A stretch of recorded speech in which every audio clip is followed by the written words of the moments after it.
we are recording this session, and then we will share it with members and also with the Survivor Network, so that your voice is actually being heard within your constituency, literally by the people who you want to address, but at a time that works for them. One of the things we found was that our member services were all available at different times. You were available at different times. So what we're working with is a list of questions from specialist services and survivors, but we're going to record this and share it with everyone. Is that acceptable to you all as candidates? Yes, that's fine by me. Thank you for a thumb. Thank you so much. Brilliant. So the recording has started. I have to push a button now. Okay. Good afternoon.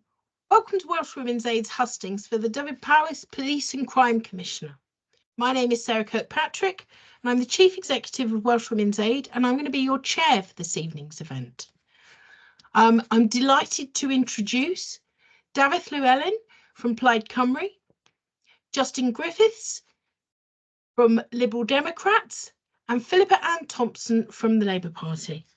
It's lovely to have you all here this evening. And the first thing I'm going to do is give each of you in turn an opportunity to set out your stall. I am going to warn you that I'm going to be quite strict on time. So if you have me on your screen, I will give you a warning. But so I'm going to give you each 5 minutes, and then we have some questions, and I will come to each of you in turn to sort of run through the questions, if that's okay. Okay. So I'm going to go in alphabetical order because I think that's the fairest way to start with opening comments. So Dyfed, if I could hand over to you, your 5 minutes. Oh, sorry, Sarah, did you come to me? Yeah, I did. There we are. Sorry. Yeah, you cut out ever so slightly. So apologies for that. Yeah, thank you. Diolch. So firstly, I'd like to congratulate Welsh Women's Aid for arranging tonight's hustings. I think it's fantastic that we have an opportunity to have a discussion in relation to perhaps what sits behind an individual's intentions in terms of standing election. It is obviously also very timely today that we hold the event during a week in which we highlight and are promoting great awareness in relation to stalking and harassment, an offence often underestimated within a domestic violence setting, but that has a high impact of harm, in particular one of the escalation factors that Professor Monkton Smith's 8 stages talks about, for example, within domestic homicides. Can I also thank Welsh Women's Aid and all the local agencies whom I have worked with over a number of years, the commission service providers and experts in the field that have on a personal level allowed me and resulted in me, I guess, becoming somewhat of a lead here in Wales, co-chairing the ministerial board with Jane Hutt, co-steering Minister Board, and working alongside others to ensure that the issues impacting and influencing male violence against women in particular is prioritised, and I'm concentrating on that for the session here tonight. We need to ensure that it is prioritised, that it's resourced appropriately and dealt with in the most efficient and effective way possible. We also worked together some years ago, back in 2017, in bringing Professor Ivan Stark to police headquarters here in Carmarthen to discuss coercive and controlling behaviour. And that, again, at the time was a new crime type, but we've seen that now being recorded in its hundreds here in Dyfed Powys. And dare I say that we are probably also likely to be under-reporting of that type of offence. So I'm going to acknowledge also that there continues to be much left to do within policing and here in Dyfed Powys. Sadly, as we know, within this agenda, we have a lot of work to do. In particular, in Dyfed Powys, we put domestic violence, for example, and rape and serious sexual offending as 2 of the 3 main priorities for the force on an operational level. And if re-elected, I'm going to continue to champion this cause, and we'll work with all relevant partners. And as my track record, I hope, shows, I'll be doing it in order to reduce harm and safeguard victims.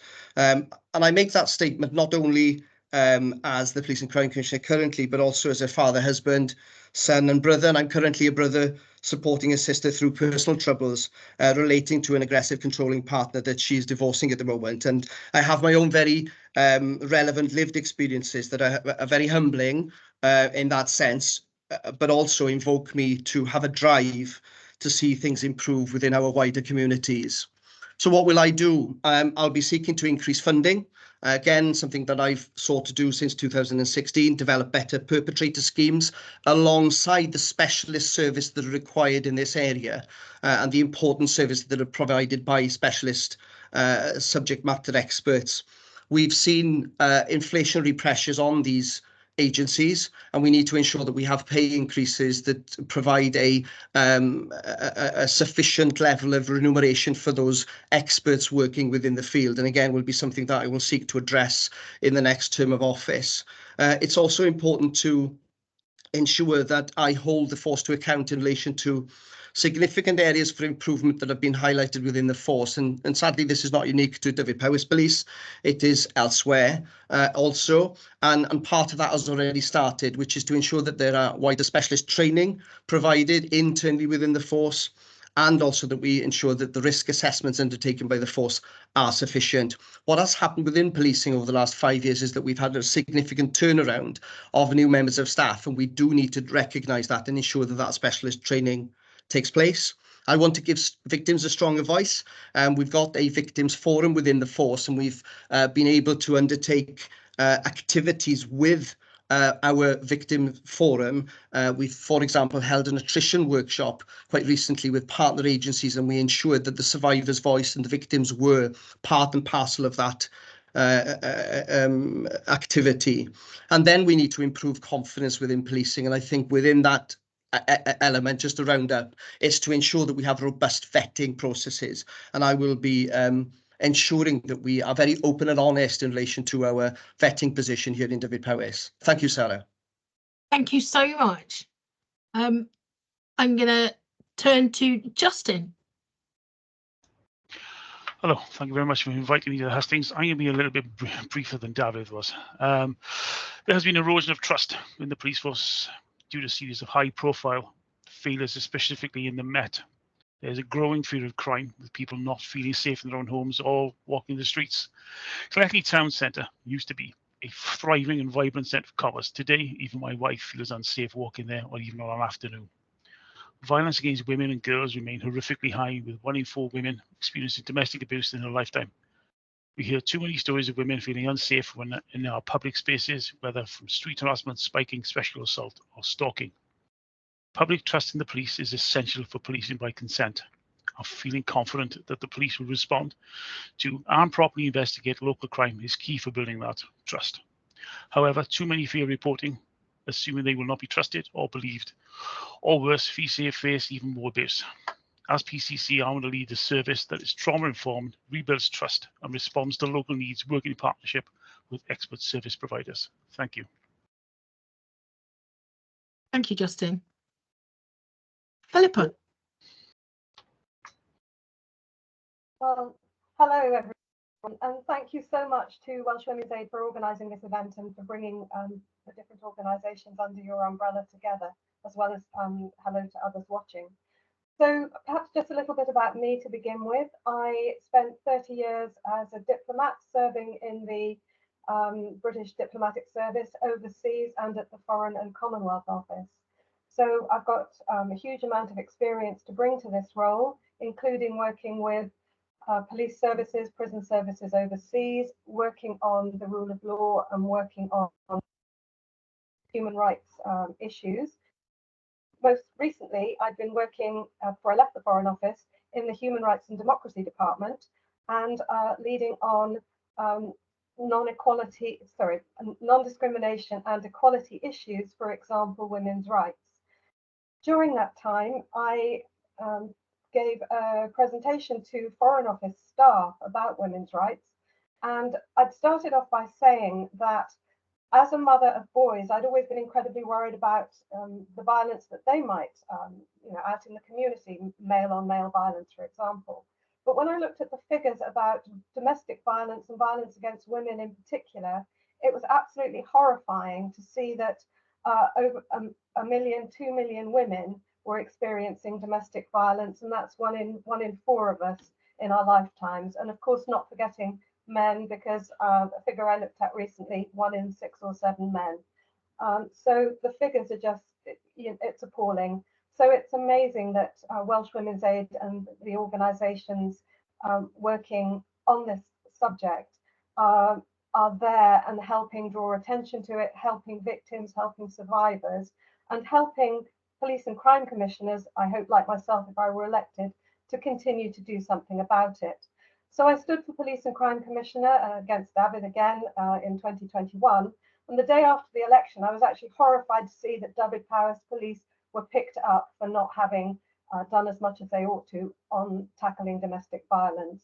And I note in the Peel assessment report of the police from last November that it's still regarded as requiring improvement in protecting vulnerable people, which is covering domestic violence. So if I were elected, in my police and crime plan, as well as having this as a priority issue to tackle, I would want clear objectives there, clear delivery, so that something actually happens. Because I'll be really interested in questions this evening, and if there are questions to Dyfed over what's improved over the last few years, it'll be great to hear them rather than just looking at this online. So diolch yn fawr. Thank you. I look forward to the questions. Thank you so much, everyone. So my first question, and I will be candid with you, I am going to choose who answers first, rather than ask people to self-nominate, so that we ensure a fair mix. So my first question is, what is the first thing that you would like to achieve in addressing violence against women and girls, domestic abuse and sexual violence, if you were elected? And I'm going to turn first to Justin.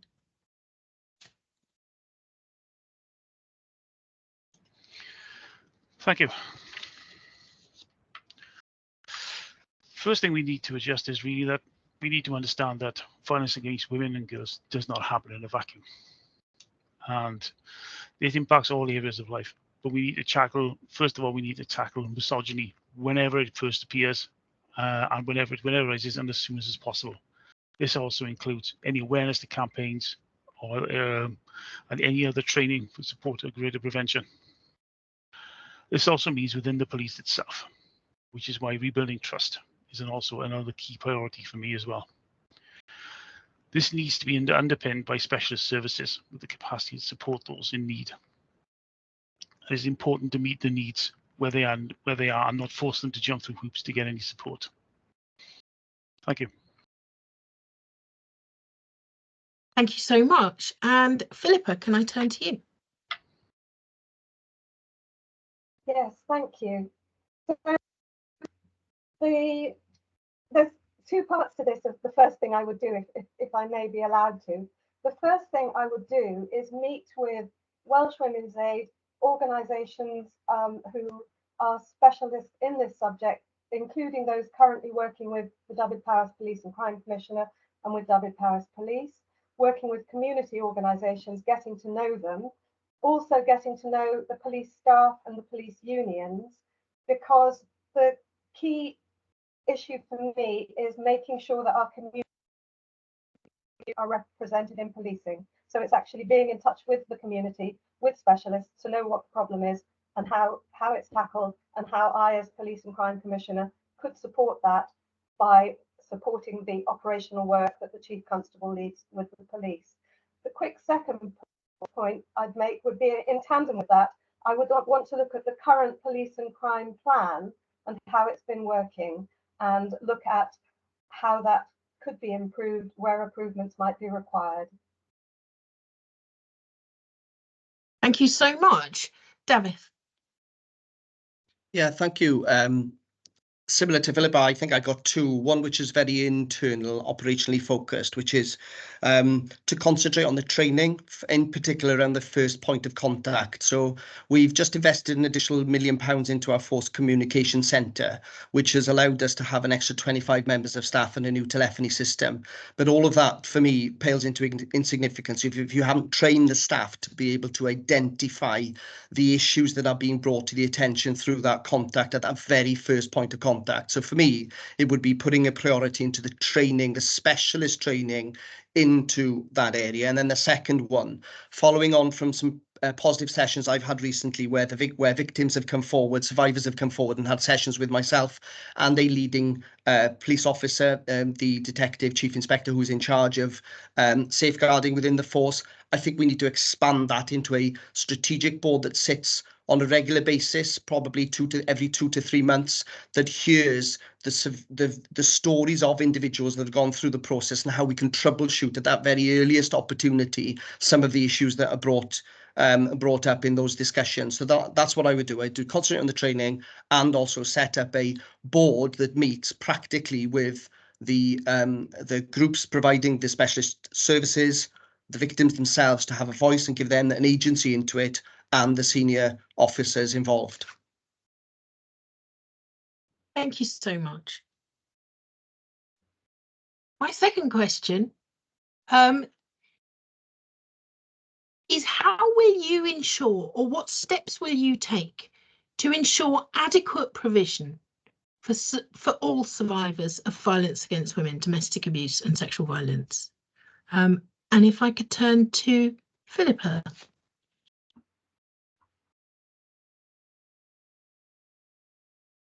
I think that a key part of this is around resources and the money, the budget that's available to the police to carry out the work in general and work on priority areas where vulnerable people are involved and survivors. Excuse me, sorry, put that on silent. So the steps that I would take will be working with all levels of government to make sure that resources that are at different levels can all be focused on this one issue, and that is bringing the help and support to the survivors that they need. So directed by the survivors, not wanting to impose my own views and expectations on them.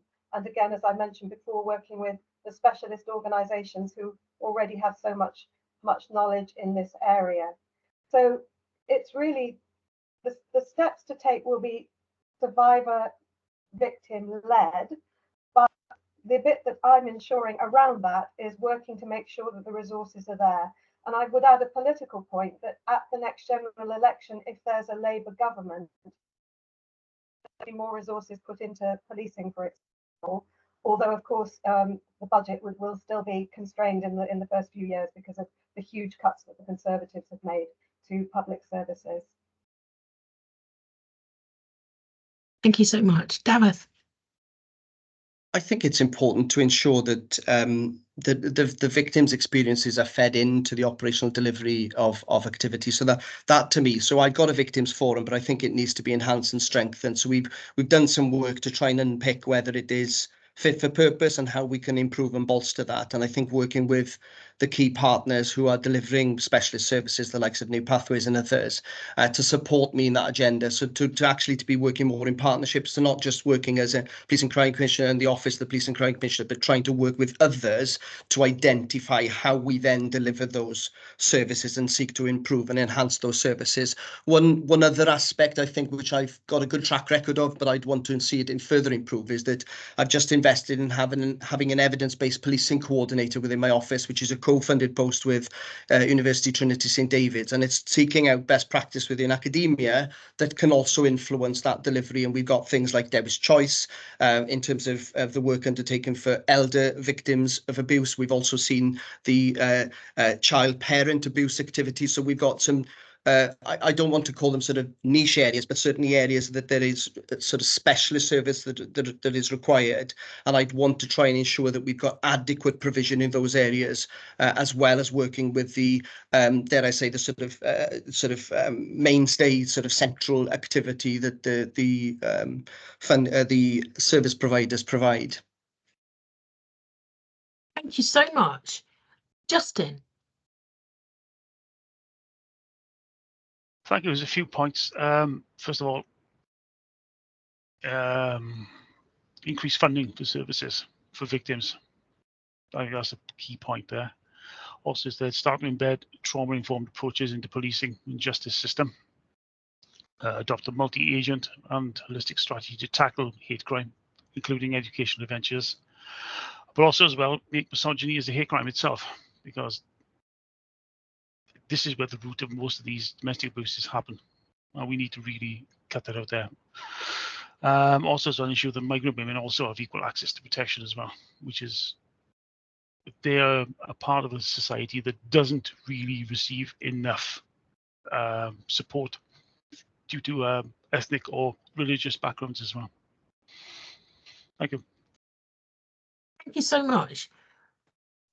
My next question, I'm going to give you a little bit of context. So in Wales, we have a violence against women, domestic abuse and sexual violence strategy, and we talk a lot about a whole systems approach. And I was just wondering if each of you could say, what does a whole systems approach actually mean to you?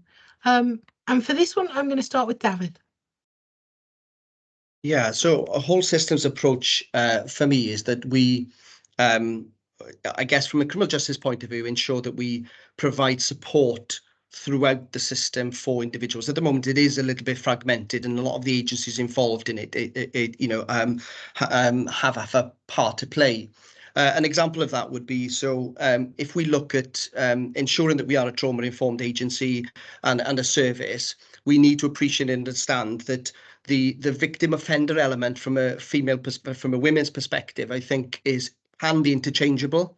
And I think we need to appreciate and understand that. So one of the things that I'm working on at the moment is to bring in a women's centre with the Nelson's Trust here in Carmarthen to try and provide some specialist treatment. So for me, on a personal level, it's about ensuring that we have activity at every particular point. So that the whole systems approach for me is exactly, as it describes, that we have that early intervention activity. That doesn't have to be predicated by a disclosure to the force. That can be to the police service. That can be a disclosure to a partner agencies that, an individual in that specialist activity. And then whether we're going through the criminal justice system or not, that we have all of those services in place, really. So for me, that is what is meant by the whole systems approach. And sadly, on a personal level, I think we do suffer a little bit from the sort of jagged edge that we have throughout the criminal justice system, that is not always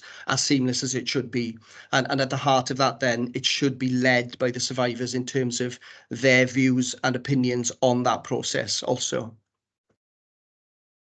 Thank you so much. Philippa, can I come to you?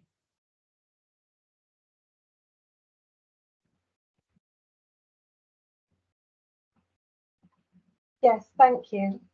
So for me, a whole systems approach is very much how I've worked in the diplomatic service in the Foreign Office throughout my career, which at that point the jargon was not working in silos. So it's knowing that you have to work with other departments, with other organisations, non-governmental organisations, work with those who can deliver an issue for you and with you, alongside you. So I'm a Labour and Cooperative Party candidate, and what that means in terms of standing for Police and Crime Commissioner is taking what we call a public health approach as well to crime prevention and crime. So to give an example of that around knife crime or around drugs, for example, it's how you involve the health service provision, mental health services support, all those public services, as well as the traditional sort of police and justice side of things. Now, talking about whole systems, I've talked a lot there about sort of government and organisations, but actually what I'd also like to bring in are places in the community where women go. So I have been told recently about in hairdressers, for example, local Soroptimists had gone in with a campaign on drawing attention to this issue, and I think it's giving advice to them to out into the community of how they can help and protect someone, perhaps if that's what the person is asking for. So it's where a survivor or victim might feel safe in asking for help and support, and it wouldn't necessarily be directly from the police or another organisation, but it's knowing then that the information is out in the community so that they can help and direct the person as they might require and need. Thank you so much. And turning to you, Justin. Thank you. Violence against women and girls doesn't happen in a vacuum. I'm going to repeat myself, unfortunately. And impacts all areas of life. We need to challenge and tackle misogyny whenever it happens and as soon as it happens, including awareness campaigns. This also means within the police, which is why rebuilding trust is a key priority for me. This needs to be underpinned by specialist services with the capacity to support those in need, delivering person-centered support that is trauma-informed.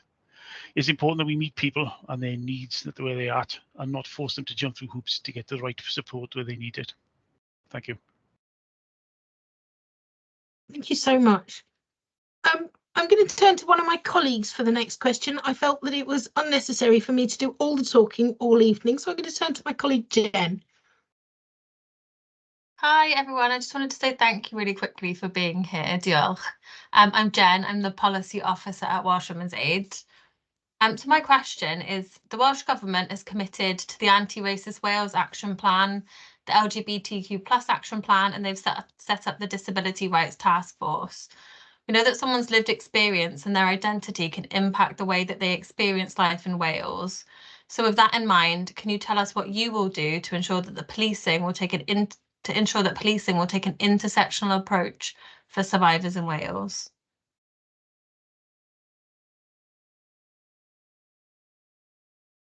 I will curate whom answers the question. Thanks, Jen. Philippa. So I think earlier in terms of a sort of a police and crime plan, that it's all very well having a plan, but actually you need to have objectives, show how you're going to deliver it, and then show that you have delivered it, as well as having the resources targeted to that. So I would expect the police and crime plan, if I were elected as police and crime commissioner, to take account of the aims of the intersectionality that you mentioned, so that is delivering it for our very diverse community in an equal and robust way. And I would hope that happens already. I know that I would hope to work closely with the Welsh government, Labour Welsh government minister, and the whole issue of justice in Wales. So, for example, I think there are innovative things that, although policing isn't devolved to the Welsh government, there are innovative things already around women in justice, projects to do with that could work with the different areas as well. And just to sort of to finish on that point, the key, and David's mentioned this already, is around training for those who are going to be carrying this work out, whether that's police, civilian staff, or the groups that come in to lead on this in the Police and Crime Commissioner's office. Thank you so much. Justin. Thanks. Nobody, whatever their identity, should become a victim of domestic abuse, and everyone deserves this life-saving support. The priority for me is to meet the needs of all survivors, to have spaces where they can heal and be provided with trauma-informed support. As PCC, I will work with local authorities across the communities to ensure that the appropriate Commissioner services, including special support and women's only services, are available. Thank you. Thank you so much. And Dyfed. Yeah, I think for me, the first stage is the acknowledgement that there is more to do in this space, and to take the leadership sort of position of calling out ultimately that, you know, sexism, misogyny, racism is not acceptable, not just within society as a whole, but definitely within an organisation such as a police service, where we need the trust and confidence of the public. So how would I ensure that intersectional approach is delivered? For me, I've talked a bit about the Victims Forum, but I'm going to highlight that once again. I think it is really important to give agency to those who have gone through the process and to give them their survivors' voice. Linked to that, we have an independent advisory group. I personally think that needs re-energising, and it's something that we've been discussing pre the election, to re-energise the independent advisory group that can provide us with that cross-sectional input from cohorts of the community that aren't necessarily very well represented on a day-to-day basis.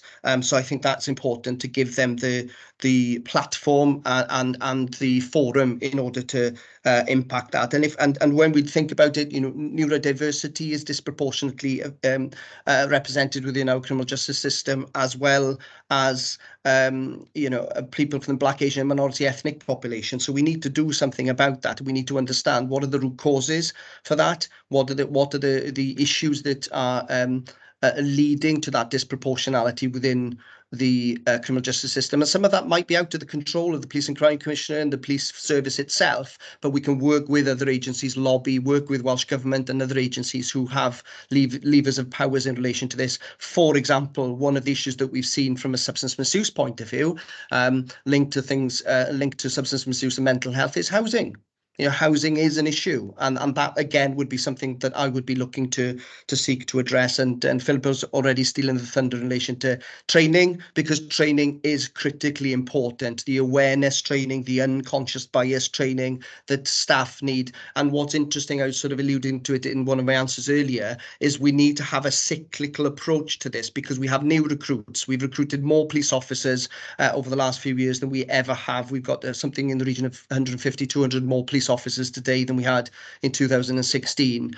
All of those new recruits need the training, need the awareness to give them the confidence to deal with all aspects and individuals within our community.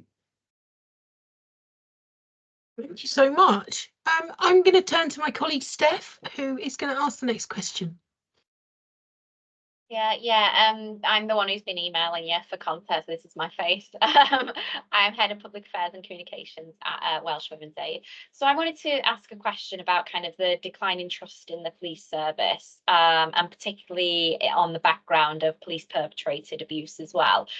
So what steps are you planning to take to restore survivors' trust within the police force? I'm going to turn to Justin for that. Thank you. I think Dyfed and Philip have already mentioned some of this, but training is key, really. Introduce mandatory training for the police in understanding the impact of trauma and victims of violence against women and girls, so that victims can be better supported and women's trust in the police can be started to be rebuilt. I also think increased funding as well would also help as well. That's it for me. Thank you so much. Philippa. Yes, thank you for the question. So I've also, as well as being working in the Foreign Office, when I was working in the Foreign Office, I chaired the trade union side, so leading staff, representing the interests of staff, and working, for example, around issues that you mentioned, unconscious bias training. So I think one of the key things for me as a Labour and Cooperative Party would be to work closely with the unions of the Police Federation in how they are already, I hope, addressing the issue of trust and the issue of behaviour. But I think as well, and knowing that I come from having worked in a large organisation, one can be very defensive when you're part of a group like that. And I think that that's something that would need to be looked at.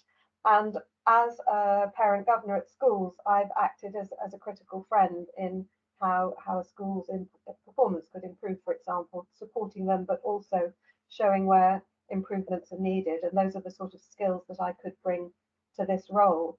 But again, it's about the community. It's finding out if the community don't have trust in the police, why is that? And then working with the chief constable himself, herself, it could be in future, about coming up with a plan as to how you tackle it. But it would be bringing the police staff themselves on board. And again, it also comes down to resources. I think having good resources, having good training and support for the new police in particular who are starting, that is very much the way to go, and making sure that the way that the new police, and many of them are young these days, young recruits and entrants, it's making sure that they deliver the type of service that we as a community would like to see, and also taking on board the views of survivors and victims in the sort of service that they also wish to see, and to have trust that when they bring an issue to the police or to other authorities, they know that it will be dealt with. And as a police and crime commissioner, I would expect to keep on top of that. Thank you so much. And Dyfed. Yeah, I think the first thing to state would be that obviously every force will be in a different position in relation to the trust and confidence of its local community. And having, been in the role for a number of years and engaged with many victims and community leaders, there still remains a relatively high level of trust and confidence within the police service here in Dyfed Powys, but we're not immune to not having issues. And I think we also need to acknowledge that, for example, the Casey report was a report on the Metropolitan Police in London, which is vastly different to the style of policing that is delivered here in Dyfed Powys area. But what have we done since then? So a couple of really important things to note. We've ensured that every police officer is re-vetted as part of the police national database checks. I took some leadership in that. I put my own name through it, and I put every person within my office, asked them to do exactly the same. So everybody has gone through that process. And then linked to that, we need to ensure that there is internally the confidence of individuals to, if they're a bystander to issues that are happening, that they feel confident they can report it, whether it be through the Police Federation or directly through, we have something within the force which is called the bad apple disclosure, which goes into our professional standards department. And then that they see that there's some swift action that's taken in relation to that. Now, I can't go into any detail, but there are ongoing investigations internally within the force and linked with professional standards investigations that are rooting out these types of issues and incidents within the force. And I think as they come to light, I'd like to see that will give people greater trust and confidence within the police service, that it is rooting out some of these behaviours that aren't suitable. And then we also have the police perpetrator element. And I think, again, it's trying to ensure that people have confidence in coming forward from that point of view as well, so that they feel that they can come from a point of view of either being a colleague of an individual or a family member. And that's, a few practical steps of things that we are doing, but also some sort of acknowledgements of what needs to be developed. And for me, I think seeking that swift action, and some of it very often can be management action. It is just an oversight and an inability to deal with things right at the outset in terms of inappropriate behaviour, and that links in again to the training and the new recruits that we've had come into the force over the last few years. Thank you. That's really clear from all of you. I'm really conscious that all three of you have talked a lot about training, which is great. But my next question, I hope, will give you an opportunity to sort of elucidate on what you're hoping to achieve. So since the Domestic Abuse Act in 2021, children who've been exposed to domestic abuse are recognised as victims of domestic abuse in their own right, rather than just witnesses. What steps will you take to ensure that this remains at the heart of policing, that children are also getting the support that they need when they are indeed victims of domestic abuse?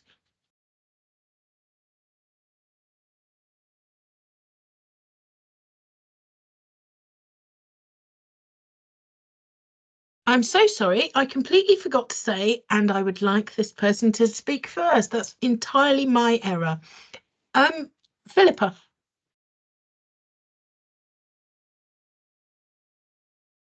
Okay, thank you again. I think that's a huge step in the right direction, that children have now also been given a voice and an obligation, really, on behalf of all of us to make sure that they are supported.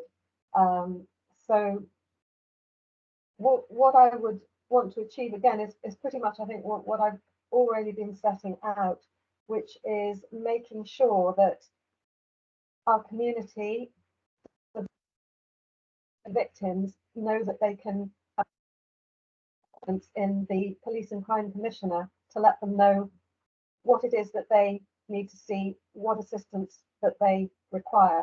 And if they're not able to articulate that themselves, is to make sure that others can speak up on their behalf, and that as Police and Crime Commissioner, that is the voice that I will hear, learn from, and make sure that something is done. So that's on the crime prevention side, but also then working with the Chief Constable, who is the operational delivery side, to make sure that any police action is taken.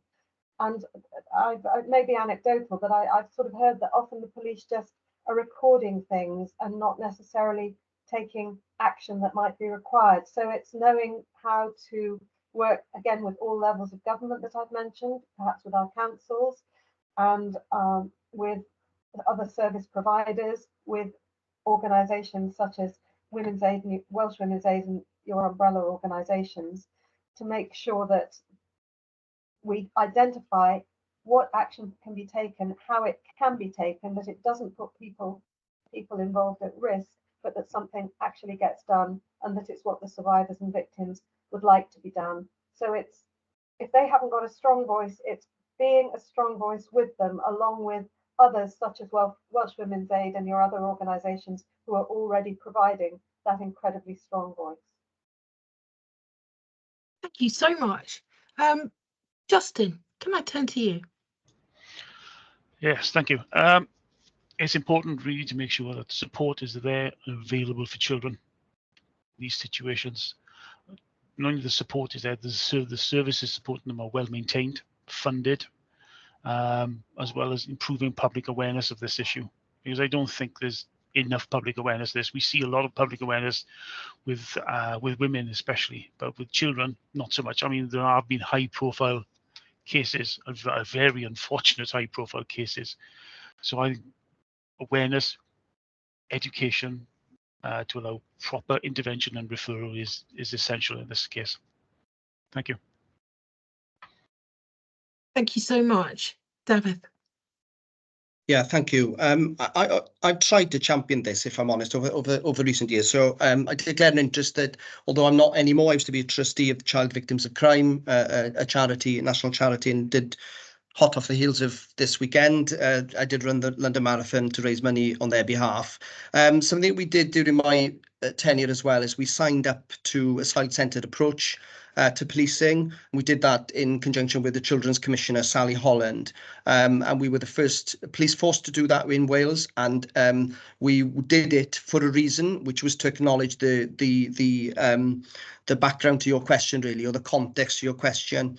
The recently commissioned services for victims has now included a specific element in relation to commission services for children who are victims. So I think that is a really important addition and an omission previously. I'm happy to admit that, but an addition into that activity. Linked to that, we also need to have strong ties with the safeguarding boards locally, and need to ensure that we've got the lobbying power into central government at Westminster, but also Welsh Government in particular, in relation to the responsibilities of other agencies around, in particular, mental health services, which very often come to the fore when we're discussing these types of issues. And then the other element I just wanted to touch upon is my ambition to enhance the schools programme. It's with some regret I would suggest that the current Welsh Government have cut funding from the schools programme, and I am pledging to enhance the schools programme, because that intervention with young people at the various early opportunities is so vitally important and can allow for the young people to gain a confidence in reporting. And very often when I speak to schools officers who are embedded within schools, they talk about disclosures after the interventions and interactions that they've had. So I'd be seeking to enhance that if re-elected. Thank you so much. Okay, I'm going to turn to my final question.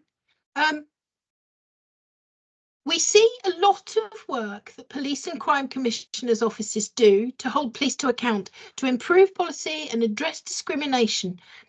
Quite often, these issues have come to light due to examples of poor frontline practice. Recognising that training already exists, the question is very specific to you all. How will you look to improve the training of frontline officers to reduce the impact on victims and survivors, and also increase the skill of the workforce? So we know that training has been for many years in existence. What would you do to enhance the training offer?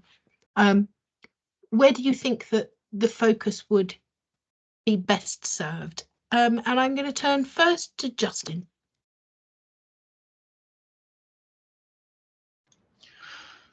Thanks.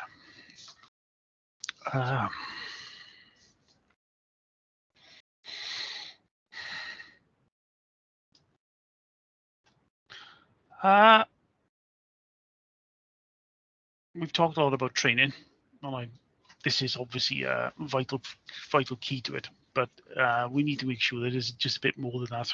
There needs to be sufficient funding for the correct amount of training. There has to be the correct training. There also needs to be far more education in the so I would make sure there will be enough funding for the training, and try to make sure that the training is actually targeted where it needs to be trained. It needs to be targeted, because training for the sake of training is not worth it, not worth its pen, not worth the money. So it needs to be proper targeted training, and with resources in the backing that training up to be specific for that reason. Thank you.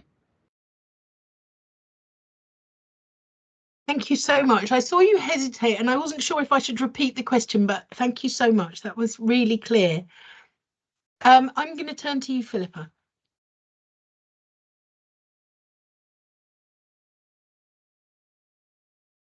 Thank you.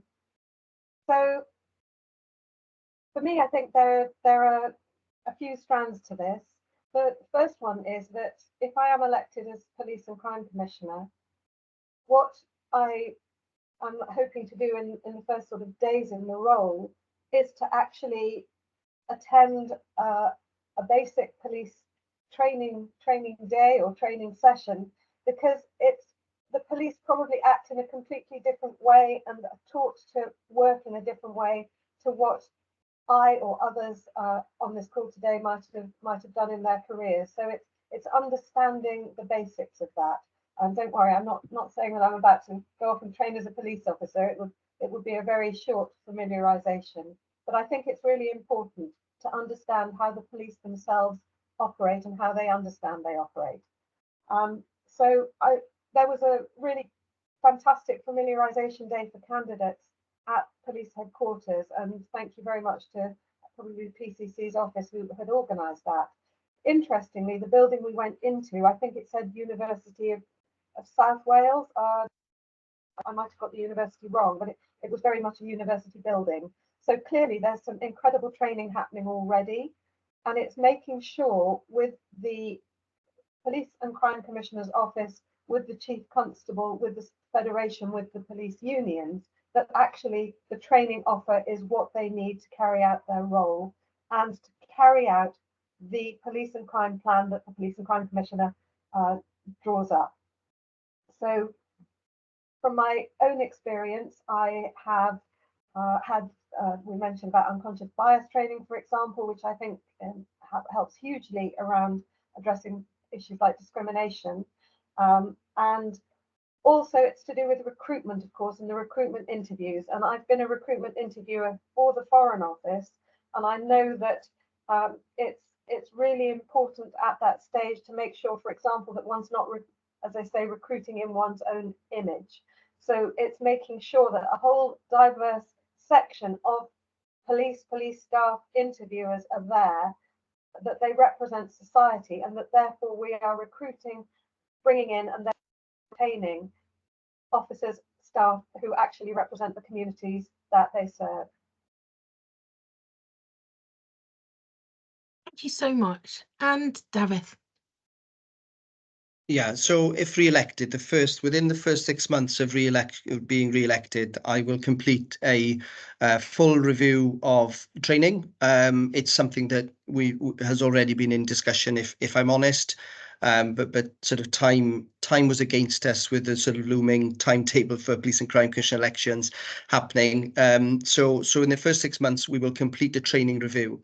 One thing that people perhaps won't be aware of on this call this evening is that there have been some changes to the statutory requirements for training by the College of Policing. So, for example, mandatory first aid training has gone from a 1-day course, which is in effect a refresher course, to a 2-day refresher course. And all of this is as a result of some national activity. It was in response to the Manchester bombing that it was deemed that there was a requirement for additionality from that point of view. So we will have to do a review of training because of the additionality, the burden, for want of a better description, or the necessity to have a higher level of standard of training being rolled out by the College of Policing. But in terms of other aspects, I think for me, it would be to try and ensure that we have a survivor's voice within that training, and also ensure that we have specialist training from external into the force to deliver some of those specialist training opportunities. And from hearing sort of the experience of some officers having had some recent experience of that type of training, they are coming out saying it's the best training that they've ever had. So moving it away, I guess, from a desk-based school environment, a classroom environment, to a more dynamic, survivor-led, bespoke training that can be delivered, especially in this activity, i.e. violence against women and girls. I think there are specific training opportunities that need to be rolled out that aren't always best delivered by internal trainers. Thank you so much. I really appreciate all of your time. You've covered so many points that while I have a couple of other questions on my list, they're questions that I feel you've already covered within your answers. So what I'm going to do for our final couple of minutes is give you the opportunity to sort of make a closing remark, if that's all right for each of you. Please do remember, you are speaking directly to specialist support services all across the region. You're going to be speaking to survivors. We have a long list of people who've alerted us and said, I do want to watch it as soon as it arrives. So you really are speaking to the voting public. So I will hand the floor over, and Dyfed, I'm going to go to you first. I'm going to go in alphabeticals again this time. No problem at all. Yeah, so I would want people to vote for me and to be re-elected as Police and Crime Commissioner, to continue some of the positive things that have been achieved. But as I acknowledged throughout this session, really, there is much more that needs to be done. An experienced individual that understands, in particular, this aspect, co-chairing the ministerial board is a significant honour for me on a personal level. I'm an open individual that is very often open and willing to hold public meetings, to have agencies come in and discuss matters on a one-to-one basis. I actively take that approach, and I ultimately want to work with partners to build on the strong relationships that I already have. Thank you. Thank you so much. Justin. Thank you. If elected, my first priority really is to start getting more public trust within the police force. Also, because far too much has been, not specifically for Dyfed Powys, but there's far too much in the media about bad press for the police force, and there needs to be a real process of getting people to trust the police force, to getting people to work well with them, because for a police system to work properly like ours, we need trust with the community, and to build that trust and secure the trust, because that is the most important thing for me. Thank you. Thank you so much. And Philippa.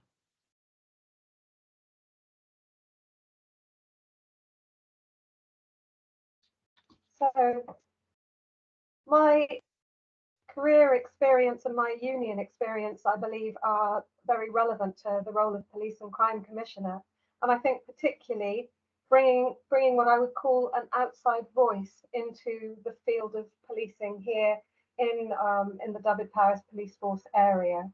So I'm used throughout my career for standing up and speaking up for the United Kingdom, and I have every intention to stand up and speak up for those in our community and those whose voices need to be heard, for example, survivors and victims, but not just heard, also acted upon. I think one of the other issues there is around jargon. I know I've talked a lot about working with other organisations, specialist organisations, and in fact, there's specialist support services have been mentioned.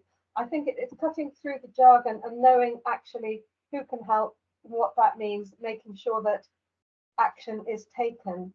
And I know that there have been strides made since the last election in 2021, but I would say that I'm still hearing more needs to be done, and I would have hoped that more had already happened. So I would want to look again at plans, objective, delivery, make sure that it is happened and that the resources are there. And of course, it may well be that cuts the Tories at Westminster had made. I would say that as a political point, but it is a fact that therefore those resources have hit our policing and our support, crime prevention, Police and Crime Commissioner's Office. They've hit all of that hard. I'd actually like to finish by saying, if I may, congratulations to David on the marathon. That's incredible. So looking forward, if I'm elected, I think I'll probably have 5K. Thank you so much. And I think we can all impartially say congratulations on doing the marathon. That is superb. Just to be clear, it wasn't last weekend, though. I did it some years ago. Apologies if that wasn't apparent. I'm happy for you to retract your congratulations, if that's fine. And I have done 3 over the years, but... Well done. We are moments away from our deadline of 7 p.m. I would like to thank you all so much for joining us. Unfortunately, the other candidate wasn't able to join us, so he did send his apologies. I really appreciate your time. Welsh Women's Aid thinks that violence against women, domestic abuse and